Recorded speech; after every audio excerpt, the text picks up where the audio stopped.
Venim în Sacramento spre muncă. Am ajuns aici la munte la o lucrare și uite, aici zăpadă.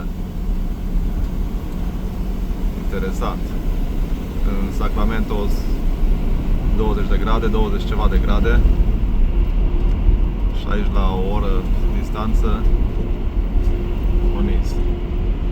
Wow, interesant. Uite. Wow. Astăzi e 3 aprilie. 3 aprilie. Și fii atent. Zăpadă la munte. Uite. Wow. Aici zile trecute au nins 100%.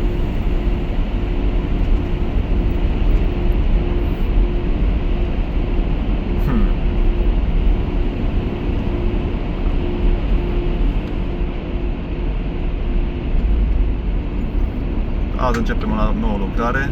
Aici e frumos în pădure. Avem un exterior